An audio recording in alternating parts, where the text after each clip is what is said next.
Buenas tardes, estamos con la doctora Soledad Barea. Ella es docente de la Facultad de Sociología y ha realizado una investigación sobre embarazo adolescente. Soledad, ¿puedes contarnos un poco acerca de ti, de tus carreras, de tu maestría, de la investigación en sí? Sí, bueno, yo soy antropóloga, hice una maestría en género y luego un doctorado en estudios políticos y me especialicé en el tema del cuerpo y la sexualidad. Y tengo dos investigaciones importantes, la una es la de la maternidad adolescente y la otra sobre el aborto, que es la última, ¿no? La investigación sobre la maternidad adolescente la hice en el año 2005 en el Hospital Gineco Obstétrico Isidro Ayora. Entonces, bueno, te voy a comentar un poco el objetivo de esta entrevista, es analizar la relación que existe entre el embarazo adolescente y el conocimiento de métodos anticonceptivos. Alto, el grado es bastante alto, sí, y comparado con el conocimiento de métodos anticonceptivos, que es más o menos un 98%, es bastantísimo, o sea, es súper alto. Entonces, la pregunta es, ¿por qué? ¿Por qué razón sucede esto? Exacto, muy buena el análisis que han hecho, porque eso ha sucedido desde, sobre todo desde principios del 2000.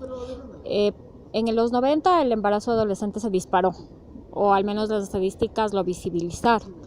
Y desde ahí hay, digamos, muchísimas campañas que se encargan de informar sobre los métodos anticonceptivos en los colegios, en los medios de comunicación, en los centros de salud. Entonces, tal como tú lo has descubierto, el conocimiento sobre los métodos anticonceptivos es muy alto y esto se contradice totalmente con el embarazo adolescente. Entonces, lo que yo creo, mi hipótesis en el libro, porque hay otras hipótesis que ya te voy a decir, mi hipótesis en el libro es que hay un deseo de ser madres, consciente o inconsciente, por parte de las adolescentes. ¿Por qué? Porque ellas y la juventud en general, digamos, o sea, según las Naciones Unidas, me parece que es desde los 15 hasta los 23, algo así, 25. Está excluida del mundo público, de las decisiones políticas, de la participación en el Estado. Y el Estado, digamos, les ha tenido de alguna manera olvidados a este segmento de la población. Entonces, su forma de ser visibles ante el Estado y ante las ONGs y ante las iglesias desde el embarazo adolescente es la única. Como yo te digo, allá la diferencia era, o sea, les ponen atención. O sea, cuando se embarazan a las niñas, sus madres les ponen atención, el Estado les pone atención, las ONGs les ponen atención, son visibles, se vuelven sujetos visibles, cuando antes eran totalmente invisibles. Entonces, esa es la única vía que han encontrado desde los 90 hasta acá, porque es un problema. Entonces, es una forma de llamar la atención. Y acuérdate que a partir de, o sea, a finales de los 90 hay una crisis de las estructuras familiares y sociales en el Ecuador por la migración de muchas mujeres a España y a Estados Unidos. Hay entonces hay la migración da como consecuencia de esta crisis de las estructuras familiares, y ahí es cuando se dispara el embarazo adolescente, porque las niñas se quedan solas. Esa es otra de las causas. Las niñas viven solas en sus casas. Hay otra investigación que sería chévere que utilicen, que se llama vidas robadas, se llama. De que lean esa, porque ahí ya te habla de los embarazos de 12 a 14. Y a una de las causas de los embarazos de las niñas es que no tienen la presencia de ningún tipo, ni de los papás, ni de las instituciones, o sea, quedan solas y se cuidan entre ellos, entre pares. Entonces, lo que yo entiendo de lo que estamos conversando en este momento es que ellas encuentran una identidad. Ellas ahora son madres adolescentes y eso les genera una visibilización. Antes no era nadie, ahora soy una madre adolescente. ¿Sí? Madre adolescente y tengo muchos derechos. O sea, el Estado me protege, mi mamá ya me hizo caso al fin, porque claro, es un escándalo. Entonces ya, o sea, puedo captar la atención de aquellos para los cuales yo no existía simplemente. Entonces, eso por un lado. Pero por otro lado es la violencia también. Estamos hay una cultura de la violencia que también ha aumentado. Tú ves que los índices de violencia sexual han aumentado en el país de una manera alarmante. Y otra de las causas que es terrible es la violencia sexual y el incesto en las familias de personas, especialmente las que yo observé de bajos recursos. No sé lo que pasa en las clases altas porque no lo investiguen en las medias, pero de bajos recursos hay mucho incesto. En tu investigación había una parte que a mí me captó mucho porque tú estabas con una chica que había tenido una violación por parte del hermano, me parece. Y bueno, tú le recomendaste, dijiste, bueno, estás así en esta situación psicológica, quieres dar en adopción a tu hijo, y al final lo que pasó en conclusión es que ese proceso no se pudo dar. No.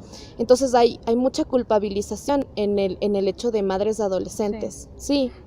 Sí, claro. Lo que pasa es que ese es digamos, el drama que yo relato ahí, que hay una cultura de la violencia sexual y hay de alguna manera el Estado, en lugar de erradicar la violencia sexual, lo que hace es proteger a los violadores, a las personas que cometen estos crímenes, como obligándoles a las niñas a ser madres, porque también hay una cultura de la maternalización. Es más importante ser madre que resolver este problema de la violencia sexual. Entonces, claro, yo hice el seguimiento de este caso de esta niña de varias, eso también me alarmó, que había muchas que eran madres producto de violencia sexual y querían dar en adopción. Ahí hay ese fenómeno, es un fenómeno en la maternidad que les dejan botados a los niños, y es por esto. Entonces yo intenté ayudarles a que les pongan en adopción y era imposible. O sea, el proceso de la adopción es bien complejo. Después entendí que tiene razón en que sea tan complejo, porque hay muchos niños a los que les adoptan y luego les devuelven y han sufrido mucho. Entonces también tiene razón la política. Esta adopción es muy buena porque elige bien a los padres. Luego entendí, pero este rato, claro, era la desesperación porque ellas no querían tener este producto de la violación y estaban obligadas a ello porque básicamente es porque el aborto no es legal, porque claro, esa podría ser una solución. Ajá. Bien, una vez que nosotros hemos escuchado que los índices de embarazo en adolescentes es alarmante, también nos hemos dado cuenta que el Estado se ha preocupado mucho por dar a conocer, dar información a estos adolescentes. Desde su punto de vista nos gustaría conocer cuáles serían los métodos anticonceptivos en mejores condiciones para los y las adolescentes y cuáles serían las razones también. Eso es muy interesante. ¿Por qué? Porque sí, ha habido una discusión entre los médicos muy profunda sobre cuáles pueden ser los métodos anticonceptivos más eficientes. En la maternidad, por ejemplo, los ponían la inyección, quieran o no quieran, ya cuando tenían un hijo, porque había este fenómeno del embarazo subsecuente, sí, que enseguida volvían embarazadas. Entonces, creo que a esa edad, para mí, según mi punto de vista, lo mejor es la inyección. Hay unas inyecciones que duran 5 años. O sea, es una sola aplicación y eso tendría el tiempo de los 5 años. O sea, son caras, pero el Estado, por ejemplo, debería subvencionar eso. O sea, que las adolescentes que quieran cuidarse tengan acceso a esta inyección. Porque lo otro, o sea, hay otras teorías que he leído últimamente que dicen que las adolescentes tienen dificultades de aprendizaje de estos métodos. O sea, sí conocen, pero no saben cómo usarlos y no es algo que puedan lograrlo de manera cotidiana. Por ejemplo, las pastillas. Es difícil para un adolescente tomar todos los días la píldora. Entonces yo creo que en ese sentido puede ser la vía, la inyección. Ajá. Porque sí, el Estado ha hecho mucho alrededor del acceso a métodos anticonceptivos, no solo el Estado, las ONGs, los colegios, los centros de salud. Ajá. En una parte de la investigación comentabas que cuando tenían acceso ya a la parte del profesional, comenzaban a conversar y el profesional lo primero que les decía es, bueno, estos son los métodos anticonceptivos, esto tienes, pero este es el ideal y vamos a la dosis. Sí. Y luego había un proceso de culpabilización. Sí. Este proceso de culpabilización, tal vez, en este caso son madres adolescentes, pero ¿tú crees que ya existe antes? Cuando son adolescentes aún, por ejemplo, aún no han quedado embarazadas, pero si usan métodos anticonceptivos, tal vez se podría igual tener este mensaje de culpabilización por el uso. Sí, porque vivimos en una sociedad, en un país muy moralista, muy católico. El 80% de ecuatorianos se consideran católicos.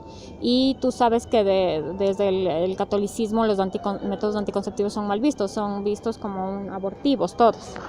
O sea, cualquier método que uses es abortivo para ellos, para la Iglesia Católica. Incluso el preservativo, el condón. Claro. Entonces, como la mayoría de personas son católicas, ese es otro de los problemas, es muy culpabilizador el sistema de salud. O sea, hay estos rezagos del catolicismo. Claro, sí.